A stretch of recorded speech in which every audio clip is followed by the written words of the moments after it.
নমস্কাৰ এই মুহূৰ্তৰ আটাইতকৈ ডাঙৰ খবৰ ৰাজ্যৰ লাখ লাখ ছাত্ৰীৰ বাবে 10টাকৈ ডাঙৰ ঘোষণা কৰিছে ৰাজ্যৰ মুখ্যমন্ত্ৰী ডক্টৰ হিমন্ত বিশ্ব শৰ্মাই ৰাজ্যৰ মুখ্যমন্ত্ৰী ডক্টৰ হিমন্ত বিশ্ব শৰ্মাই জনতা ভৱনৰ পৰা ঘোষণা কৰিছে অতি শীঘ্ৰে ৰাজ্যৰ লাখ লাখ ছাত্ৰীৰ একাউণ্টত সোমাব নিযুত মইনা আঁচনিৰ ধন এই নিযুত মইনা আঁচনিৰ ধন কেনে ধৰণে লাভ কৰিব ছাত্ৰীসকলে কিমান টকাকৈ লাভ কৰিব কি প্ৰক্ৰিয়াৰ মাজেৰে যাব লাগিব সকলোবোৰ এই মুহূৰ্তত জনাবলৈ চেষ্টা কৰিম এনি টক্সৰ দৰ্শকক এই মুহূৰ্তত জনাইছো এই ডাঙৰ খবৰ ৰাজ্যৰ লাখ লাখ ছাত্ৰীৰ বাবে 10টাকৈ ডাঙৰ ঘোষণা কৰিছে মুখ্যমন্ত্ৰী ডক্টৰ হিমন্ত বিশ্ব শৰ্মাই মুখ্যমন্ত্ৰী নিযুত মইনা আঁচনিত কেবিনেটৰ অনুমোদন কেনেকৈ লাভ কৰিব নিযুত মইনা আঁচনিৰ ধন সেয়া জনাইছো এই মুহূৰ্তত কোনে কিমান টকাকৈ কি দৰে লাভ কৰিব ধন কোনে কোনে লাভ নকৰিব নিযুত মইনা আঁচনিৰ সুবিধা সেয়াও জনাইছে হিমন্ত বিশ্ব শৰ্মাই দশম শ্ৰেণী উত্তীৰ্ণ ছাত্ৰীয়ে প্ৰতি মাহে পাব 1000 টকাকৈ স্নাতক অধ্যয়নৰত ছাত্ৰীয়ে পাব প্ৰতি মাহে 1250 টকাকৈ এমএ আৰু বিএডত নামভৰ্তি কৰা ছাত্ৰীসকলে 2500 টকাকৈ প্ৰত্যেক মাহে লাভ কৰিব উচ্চতৰ মাধ্যমিকত স্কুটি লাভ কৰা ছাত্ৰীসকলে এই সুবিধা লাভ নকৰিব কোনোবা ইচ্ছা কৰিলে দুটাৰ ভিতৰত যিকোনো এটাহে সুবিধা লব পাৰিব সাংসদ মন্ত্ৰী আৰু বিধায়কৰ ছোৱালীয়ে নাপাব নিযুত মইনা আঁচনিৰ সুবিধা তদুপৰি ব্যক্তিগত খণ্ডৰ প্ৰতিষ্ঠানৰ ছাত্ৰীয়ে এই আঁচনিৰ বাবে কৰিব নোৱাৰিব আবেদন বিবাহিতা কলেজৰ ছাত্ৰীয়ে এই সুবিধা লাভ নকৰিব কিন্তু এমএ পঢ়ি থকা বিবাহিতাসকলে লাভ কৰিব এই আঁচনিৰ সুবিধা নিযুত মইনা আঁচনিত এবাৰহে ফৰ্ম ভৰ্তি কৰিব পাৰিব আৰ্থিকভাৱে সবল পৰিয়ালে ইচ্ছামতে এই আঁচনি নলব পাৰে 11 অক্টোবৰৰ পৰা এই আঁচনিৰ ধন দিয়া হ'ব এই ঘোষণা কৰিছে হিমন্ত বিশ্ব শৰ্মাই এই আঁচনিৰ বাবে 300 কোটি টকা খৰচ কৰা হ'ব আগন্তুক 5 বছৰলৈ এই আঁচনিৰ ধন 1500 কোটি টকা হ'ব জুলাইৰ পৰা এই আঁচনিৰ আবেদন বিতৰণ কৰা হ'ব বুলি ঘোষণা কৰিছে হিমন্ত বিশ্ব শৰ্মাই তদুপৰি ফৰ্ম লাভ নকৰিলেও পোৰ্টেলৰ পৰাও এই ফৰ্ম লাভ কৰিব পাৰিব ছাত্ৰীসকলে আৰু এই মুহূৰ্তত পুনপনে লৈ যাব বিচাৰিছো হিমন্ত বিশ্ব শৰ্মাৰ সংবাদমেললৈ শুনো আহক কি কৈছে হিমন্ত বিশ্ব শৰ্মাই নিযুত মইনা আঁচনি সন্দৰ্ভত যিসকল ছোৱালী বা ছাত্ৰীয়ে একাদশ মান শ্ৰেণীত নামভৰ্তি কৰিব তেওঁলোকে গৰম বন্ধৰ 2টা মাহ বাদ দি প্ৰত্যেক মাহত তেওঁলোকৰ উচ্চতৰ মাধ্যমিক শিক্ষা শেষ নোহোৱা পৰ্যন্ত প্ৰত্যেক মাহত 1000 টকা চৰকাৰৰ পৰা লাভ কৰিব অৰ্থাৎ হায়াৰ সেকেন্ডাৰী ফাৰ্ষ্ট ইয়াৰত এইবাৰ যিসকল ছোৱালীয়ে নামভৰ্তি কৰিছে তেওঁলোকে হায়াৰ সেকেন্ডাৰী পৰীক্ষা বা পাঠ্যক্ৰম সম্পূৰ্ণ কমপ্লিট নকৰালৈ 1000 টকা চৰকাৰৰ পৰা প্ৰতি মাহত তেওঁলোকে পাব আৰু এই পুঁজিটো প্ৰত্যেক মাহৰ 11 তাৰিখে তেওঁলোকৰ বেংক একাউণ্টত চৰকাৰে পঠিয়াই দিব যিসকলে 3 বছৰীয়া এতিয়া 4 বছৰীয়াও হৈছে যিসকলে 3 বছৰীয়া বা 4 বছৰীয়া ডিগ্ৰী পাঠ্যক্ৰম আগতে গ্ৰেজুৱেশ্যন টু 3 ইয়াৰ গ্ৰেজুৱেশ্যন আছিল আজিকালি গ্ৰেজুৱেশ্যন টু 4 ইয়াৰো বিভিন্ন ইউনিভাৰ্চিটিয়ে কৰিছে যিসকলে 4 বছৰ বা 3 বছৰ গ্ৰেজুৱেশ্যন পাঠ্যক্ৰমত পঢ়িব হায়াৰ সেকেন্ডাৰী পাছ কৰি প্ৰত্যেক গৰাকী ছোৱালীয়ে প্ৰথম বৰ্ষত নাম গ্ৰহণ কৰাৰ লগে লগে প্ৰত্যেক মাহত 12,1250 টকা চৰকাৰৰ পৰা লাভ কৰিব আৰু যিসকলে ডিগ্ৰী পাছ কৰি এইবাৰ পোষ্ট গ্ৰেজুৱেটত নাম লগাব পোষ্ট গ্ৰেজুৱেট বুলি কওঁতে আমি বিএডক ইয়াত ধৰি লৈছো পোষ্ট গ্ৰেজুৱেট কাম বিএডত নামভৰ্তি কৰিব তেওঁলোকে প্ৰত্যেক মাহত চৰকাৰৰ পৰা 2500 টকা কৰি লাভ কৰিব 2500 টকা অৰ্থাৎ হায়াৰ সেকেন্ডাৰী পঢ়িলে 1000 টকা প্ৰত্যেক মাহত ডিগ্ৰী পঢ়িলে 1250 টকা প্ৰত্যেক মাহত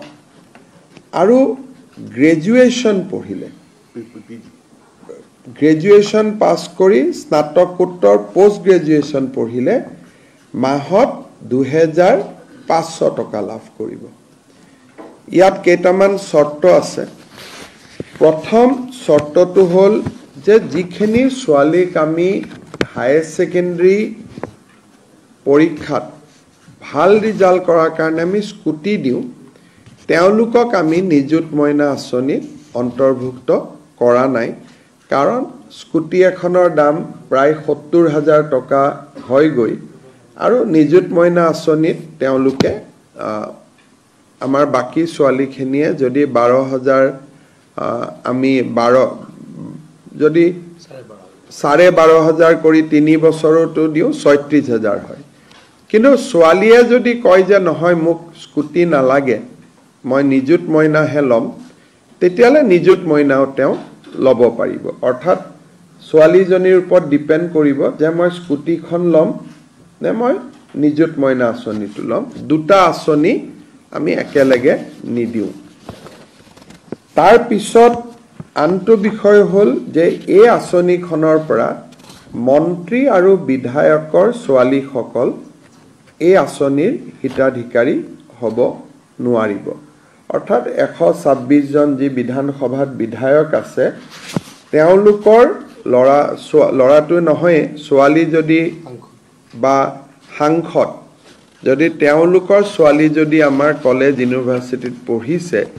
তেতিয়াহলে তেওঁলোকো এই আঁচনিৰ হিতাধিকাৰী হিচাপে স্বীকৃতি নহব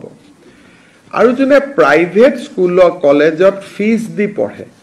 মই প্ৰাইভেট কলেজত নাম লগাইছো মই মাহত 10000 টকা কলেজখনক ফিজে দিও ৰয়েল গ্লোবেলত পঢ়িছো কাজিৰঙা ইউনিভাৰ্চিটিত পঢ়িছো প্ৰাইভেট ইউনিভাৰ্চিটি আৰু প্ৰাইভেট কলেজখিনিৰ ছাত্ৰ ছাত্ৰীয়ে বা ছাত্ৰীয়ে এই আঁচনিখনৰ হিতাধিকাৰী বুলি বিবেচিত নহব কিন্তু ভেনচাৰ কলেজত যদি কোনোবাই পঢ়ে বা ভেনচাৰ হায়াৰ সেকেন্ডাৰী স্কুলত পঢ়ে ভেনচাৰ জুনিয়ৰ কলেজত পঢ়ে তেওঁলোক এই আঁচনিখনৰ হিতাধিকাৰী হ'ব এই আঁচনিখনৰ হিতাধিকাৰী হবৰ বাবে আমি একোখনকৈ প্ৰপত্ৰ পূৰণ কৰিব লাগিব জুলাই মাহত যেহেতু এডমিশনৰ প্ৰসেস চলি আছে সম্পূৰ্ণ পোষ্ট গ্ৰেজুৱেচন কমপ্লিট কৰিবৰ কাৰণে এডমিশন কমপ্লিট কৰিবৰ কাৰণে আগষ্ট মাহ পৰ্যন্ত যাবগৈ কিন্তু আমি জুলাই মাহৰ পৰা এই এডমিশনৰ প্ৰপত্ৰসমূহ আমি বিতৰণ কৰিম একোখন এৱাৰনেছ মিটিং হ'ব আৰু কলেজ আৰু ইউনিভাৰ্চিটিত এৱাৰনেছ মিটিং কৰি বিশেষকৈ নৱাগত আদৰণি সভা আদিত যেহেতু এটো ফৰ নিউ এডমিশন হ'ব গতিকে তেওঁলোকক যাতে আমি এৱাৰনেছ ক্ৰিয়েট কৰিব পাৰো তাৰ কাৰণে একোখন এৱাৰনেছ মিটিং হ'ব এই গোটেই আঁচনিটো বাল্য বিবাহৰ বিৰুদ্ধে প্ৰস্তুত কৰা এখন আঁচনি গতিকে বিবাহিতা ছাত্ৰী এই আঁচনিৰ বাবে হিতাধিকাৰী নহব কিন্তু পোষ্ট গ্ৰেজুৱেট পৰ্যায়ত বিবাহিতা ছোৱালীও এই আঁচনিৰ সুবিধা ল'ব পাৰিব কিন্তু হায়াৰ সেকেন্ডাৰী আৰু ডিগ্ৰী পৰ্যায় যেহেতু আমাৰ গোটেই কথাটোৱে হ'ল যে ছোৱালীক যাতে দেউতাক মাকে সোনকালে বিয়া পাতি নিদিয়ে গতিকে যিসকলে বিয়া কৰাব তেওঁলোকে বা বিবাহিতা ছাত্ৰী হ'ব তেওঁলোকে এই আঁচনিখনৰ সুযোগ নাপাব আৰু যদি আপ টু ডিগ্ৰী পঢ়ি থাকোতে মাজতেও বিয়া হৈ যায় তেতিয়ালে ৰিনিউৱেলত তেওঁলোকে এই আঁচনিৰ সুবিধাৰ পৰা বঞ্চিত হ'ব যেতিয়া প্ৰত্যেক বছৰে এবাৰ ৰিনিউৱেল হ'ব আৰু কোনোবা ছোৱালী যদি শিক্ষা আধাতে সামৰি ড্ৰপ আউট হৈ যায় তেতিয়া হলে এই আঁচনিখনৰ সুবিধা নাপাব শেষত কোনোবা যদি ছোৱালী ৰেগিং ইনডিসিপ্লিন ইৰেগুলাৰ এটেন্ডেন্স এনেকুৱা যদি কলেজৰ অধ্যক্ষই ভাবে যে এই ছোৱালীজনী কলেজত নিয়মীয়াকৈ নাহে, ড্ৰপ আউট হয়, পৰীক্ষাত তেওঁলোকে হায়াৰ ছেকেণ্ডেৰী ফাৰ্ষ্ট ইয়াৰৰ পৰা ছেকেণ্ড ইয়াৰ প্ৰমোশ্যন নাপালে বা ডিগ্ৰী ফাৰ্ষ্ট ইয়াৰৰ পৰা ডিগ্ৰী ছেকেণ্ড ইয়াৰ প্ৰমোশ্যন নাপালে, তেতিয়াও ৰিনিউৱেলৰ সময়ত এই আঁচনিখনৰ পৰা তেওঁলোক বঞ্চিত হ'ব। যদিও এই আঁচনিখনৰ লগত জড়িত নহয়, আমি ইলেকশ্যনৰ আগত বা বিশেষকৈ যোৱাবাৰ স্কুটি দিওঁতে আমি এটা কথা ঘোষণা কৰিছিলোঁ যে অহাবাৰৰ পৰা 75% পোৱা ছোৱালীহে স্কুটি পাব। কিন্তু এডুকেশ্যন ডিপাৰ্টমেণ্টে অধিসূচনাখন নোলোৱাৰ কাৰণে এইবাৰ আমি 60% পোৱা ছোৱালীকো আমি স্কুটি দিম। অহাবাৰৰ পৰা নিদিওঁ, তেতিয়ালৈকে আমি এডভাৰটাইজ আদি বা অধিসূচনা আমি প্ৰকাশ কৰিম। কিন্তু MCC model code of conduct থকাৰ কাৰণে এডুকেশ্যন ডিপাৰ্টমেণ্টে অধিসূচনাখন দিব নোৱাৰিলে। সেইকাৰণে বহুতে হয়তো ক'ব পাৰে যে আমাৰ লগততো গভৰ্ণমেণ্ট অৰ্ডাৰ নাই, গতিকে মন বেয়া হ'ব পাৰে। সেইকাৰণে এইবাৰ আমি আপ টু 75% নকৰি 60% ছোৱালীকো আমি স্কুটি দিম। প্ৰায় 50,000 ছোৱালীয়ে এইবাৰ স্কুটি পাব। গতিকে নিযুত মইনা আঁচনিখনৰ প্ৰথম ধনটো আমি 11 অক্টোবৰত বেংক একাউণ্টত ট্ৰান্সফাৰ কৰিম। ইয়াৰ মাজত প্ৰপত্ৰ আদি পূৰণ হ'ব। এইবাৰ যিসকল ছোৱালীয়ে প্ৰপত্ৰ পূৰণ কৰি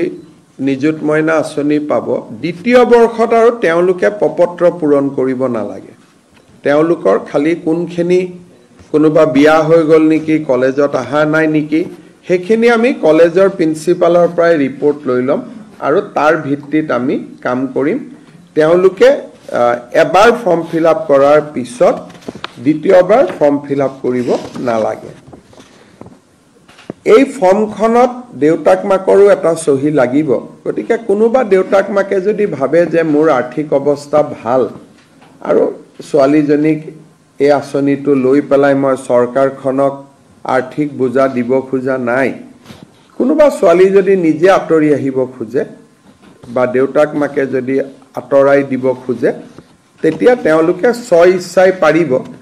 আদাৰৱাইজ ইয়াত কোনো ইনকাম স্লেব নাই, BPL APL বুলি কথা নাই।